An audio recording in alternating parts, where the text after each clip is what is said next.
이번 시간에는 이 방문자가 정보를 폼을 통해서 업데이트할 수 있도록 하는 방법을 살펴볼 겁니다. 자, 앞에서 우리가 배웠던 것들을 다 사용하면 되고요. 이 업데이트는 읽기 기능, 또 쓰기 기능을 이렇게 잘 버무리면 만들 수 있는 기능입니다. 자, 지금부터 업데이트를 어떻게 구현할 것인가를 살펴보겠습니다. 자, 우선 저는 여기에다가 수정, 업데이트라고 하는 버튼을 추가하겠습니다. 자, 그걸 하기 위해서 저는 index.py로 가서 index.py에서 여기에다가 href update.py update 이렇게 링크를 추가했어요. 자, 그런데 이 업데이트는 create와는 다르게 우리가 어떠한 컨텐츠를 선택한 상태에서만 나오는 게 더 우아한 접근 방법입니다. 그러면 대문으로 갔을 때, 물론 대문도 우리가 수정할 수 있게 하면 좋겠지만 그렇지 않다고 하면 컨텐츠를 선택했을 때만 업데이트가 나오면 좋기 때문에 그런 경우는 뭘 쓰면 되겠어요? 바로 id 값이 있냐 없냐를 체크하면 되겠죠. 그리고 id 값이 있는지 없는지를 체크하는 부분은 바로 이 부분입니다. 자, 그래서 전 여기에다가 업데이트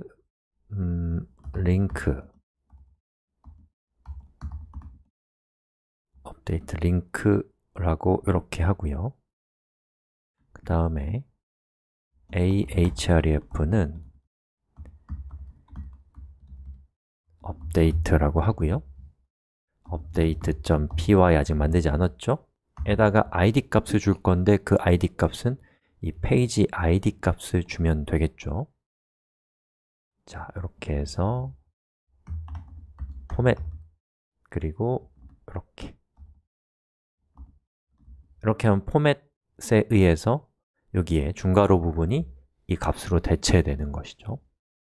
자, 그리고 만약에 업데이트 링크가 id 값이 없다면 업데이트할 대상이 없기 때문에 이렇게 빈 공백을 하고 그리고 여기에 있는 이 업데이트 링크를 여기에다가 주는 거죠. 업데이트 링크는 업데이트 링크 해볼까요? 자, 보시는 것처럼 외부로 가면 업데이트 링크가 보이지 않고요. 여러분이 어떤 특정 컨텐츠를 선택했을 때만 업데이트가 만들어지는 것을 볼 수가 있습니다. 자, 그러면 이제 우리 업데이트 기능을 구현해야겠죠? 자, 업데이트를 클릭했을 때 update.py로 가거든요. update.py는 index와 거의 비슷하기 때문에 이걸 그대로 카피할까요? create랑 더 비슷하죠? 업데이트는 수정이거든요. 그래서 create.py를 duplicate해서 update.py로 변경하겠습니다. 자, 그리고 저는 현재 제가 사용하고 있는 시스템에서는 쟤를 실행으로 바꿔야 되니까 sudo chmod 실행 x 그리고 update.py 자, 됐고요. 자, 한번 업데이트 버튼을 클릭하면 보시는 것처럼 이렇게 쓰기 기능이 나옵니다. 자, 근데 우리가 필요한 것은 지금 쓰기 기능이 아니고 뭐가 필요한가요? 여기에다가 일단은 사용자가 수정하고 싶은 데이터가 이 글 양식에 채워져 있어야지만 사용자가 수정하기가 편하겠죠. 자, 그러면 그걸 이제 해볼 건데요. 자, 그걸 하기 위해서는 우리가 HTML의 폼에 대해서 조금 이해를 높여야 됩니다. 자, input 태그에 기본적으로 어떤 값을 넣고 싶다면 여러분은 value라고 하는 속성을 쓰시면 됩니다. high라고 넣을까요? 리로드하면 high가 기본적으로 들어가 있습니다. 자, 바로 이런 점에 착안해서 우리가 이제 여기에 기본 값을 넣어 놓을 수 있는 것이죠. 자, 어떻게 할까요? 폼 디폴트 타이틀 이 정도로 이 정도로 하고요. 그리고 본문 부분도 본문은 텍스트 에어리어에 이 사이에다 끼겨 넣으시면 돼요. 이렇게요. 그리고 너무 기니까 description 그냥 다 쓸까요? description 이렇게 하고요. 그 다음에 이 끝에다가는 이 끝에다가는 컴마 폼 디폴트 타이틀은 뭘 주면 될까요? 페이지 ID 값을 주면 되겠죠.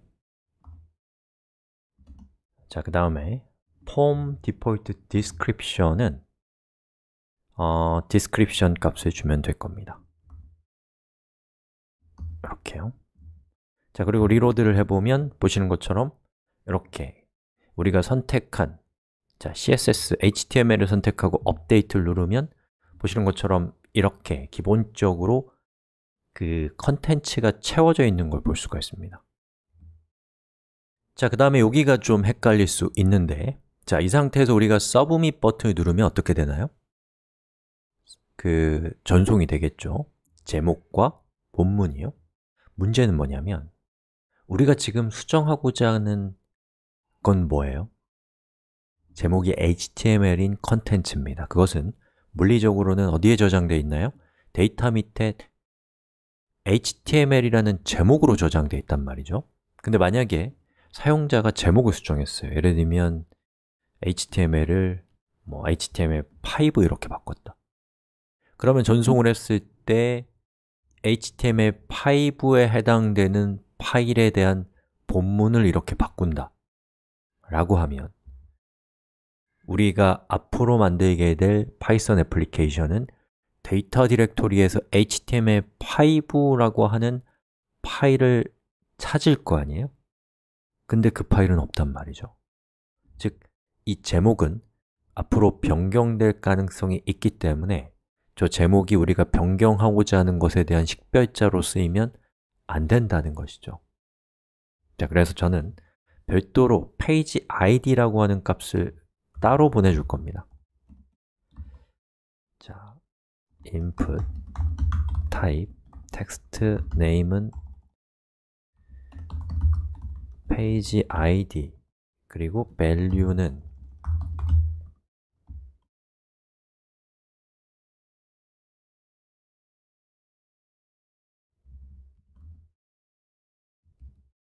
이렇게 하는 거죠.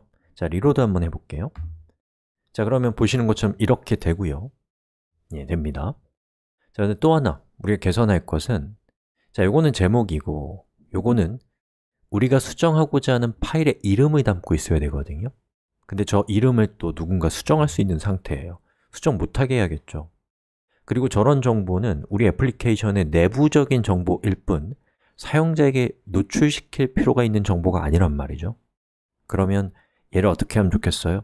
숨기면 좋겠죠. 자, 그때 사용하라고 준비되어 있는 input 태그의 속성이 타입의 값을 히든으로 하시는 겁니다. 자, 이렇게 히든으로 하게 되면 서브밋을 눌렀을 때 페이지 id라고 하는 값으로 서버로 데이터가 전송될 때 이 폼 디폴트 타이틀에 해당되는 정보가 사용자 몰래 조용히 전송되게 됩니다.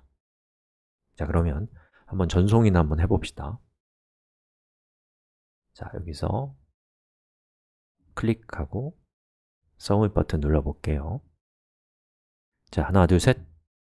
자, 보시는 것처럼 process underbar create 절로 가면 안 되지만 보시는 것처럼 페이지 id 값이 만들어진 걸 볼 수가 있어요. 그렇죠? 자, 다시 백을 하고요. 우리가 여기 process underbar create가 아니라 update로 바꾸면 되겠죠. 자, 여기까지만 하시면 됩니다. 자, 그리고 나서 이제 저 내용을 받아서 처리하는 건 거의 같아요. 자, 한번 해봅시다. 자, process underbar create.py를 복제, duplicate 하셔서 process underbar update로 바꿉니다. 됐죠? 그리고 여기에서 쭉 보니까 제목을 받고 description을 받는데요. 페이지 id는 별도로 받아야죠. 페이지 id 이런 식으로요.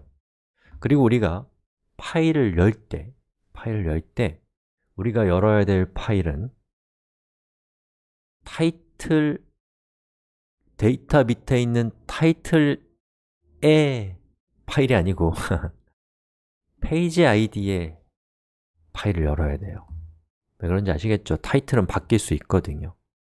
그리고 나서 우리는 그 페이지 id에 해당되는 글의 본문을 일단 바꾼 다음에 그리고 현재 페이지 id에 해당되는 파일의 이름을 바꿔야겠죠.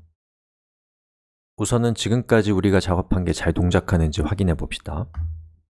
자, 여기 리로드 한번 하시고요. HTML5 여기 있는 부분은 HTML2주로 한 다음에 create를 했을 때 기존의 HTML이라는 이 파일 있잖아요. 이 내용이 이걸로 바뀌는 것까지 하면 되고 됩니다. 일단은 해봅시다. submit 했더니 에러가 나오네요. 에러가 나오는 이유는 역시나 아이고 귀찮아라 processupdate.py가 안 돼 있었기 때문이죠. 자, 다시 한번 할게요. 하나, 둘, 셋. 짜잔! HTML2주로 바뀐 것을 볼 수가 있습니다. 자, 그러면 우리 프로세스 업데이트에서 이제 뭘 하면 돼요? 이 HTML이란 파일의 본문은 바꿨으니까 파일의 제목을 바꿔야겠죠. 파일의 이름을. 자, 그럼 검색을 통해서 파이썬 3에서 파일 rename이 이름을 바꾼다는 뜻이거든요. 그랬더니 os.rename이라고 하는 걸 쓰면 된다고 적혀 있어요. 그리고 이 첫 번째 자리에는 sic, 소스의 약자입니다. 지금 현재 거, 원본, dst는 destination의 약자일 거예요. 저거는 뭐냐? 우리가 수정하고자 하는 새로운 이름. 자, 그러면 이게 끝난 다음에 os rename 한 다음에 첫 번째 자리에는 현재 파일의 이름이거든요. 페이지 id를 하고요. 두 번째 자리에는 바뀌어야 될 파일의 이름이 옵니다. 이렇게 하시면 되고요. 자, 다시 한번 해봅시다. 자, HTML5라는 제목으로 HTML is의 파일을 열고요. HTML is hypertext까지만 쓰고 submit을 했을 때 파일의 내용이 바뀌고 파일의 이름도 HTML5로 바뀌면 됩니다. 자, 이름까지는 됐는데 그 다음 작업이 진행이 안 되고 있네요. 왜 그런가 보니까 OS가 define이 되어 있지 않다라는 뜻입니다. 자, 그러면 여기로 가서 이 얘기는 뭐냐면 rename이라는 함수는 OS라는 모듈에 소속되어 있기 때문에 OS를 이렇게 추가하시면 돼요. OS를 내가 쓰고 싶다 라는 뜻이 되거든요. 자, 다시 백해서 다시 한번 해봅시다. 자, 수정을 했더니 이제 어떻게 되나요? 또 에러가 나네요. 자, 이유를 보니까 뭐였어요? 여기에 파일의 경로가 잘못됐죠. 이렇게 정말 오타와의 싸움 그리고 버그와의 싸움입니다. 프로그래밍은. 자, 다시요. 백하고요. 자, submit을 다시 해보면 보시는 것처럼 파일의 제목도 바뀐 것을 볼 수가 있습니다. 됐죠? 자, 이렇게 수정 기능은 이렇게 구현하면 되고요. 그 다음에 한 가지 제가 깜빡하고 말씀 안 드렸던 게 우리가 파일을 열었으면 그 파일을 연 다음에 작업이 끝난 다음에는 그 파일을 닫아줘야 돼요. 자, 그때 하는 것은 이 뒤에다가 close라는 것을 꼭 붙여주십시오. 웬만하면. 자, 특히나 쓰기 할 때, 읽기 할 때는 뭐 알아서 되는데 그냥 무조건 붙인다고 생각하시면 될 것 같아요. 자, 붙입시다. 자, 요거 수정했고 create 부분도 이렇게 제가 close를 추가했습니다. 문제 없는지 한번 확인해 봐야죠. 예, 이렇게 해서 우리가 이제 그 수정 기능까지 구현을 했고요. 그럼 이제 마지막으로 뭐가 남았냐면 삭제 기능이 남아 있습니다. 자, 삭제까지 하면 이제 우리 수업은 대단원의 막을 내리게 됩니다. 자, 여러분 고생하셨고요. 우리 다음 시간에 삭제 기능 구현합시다.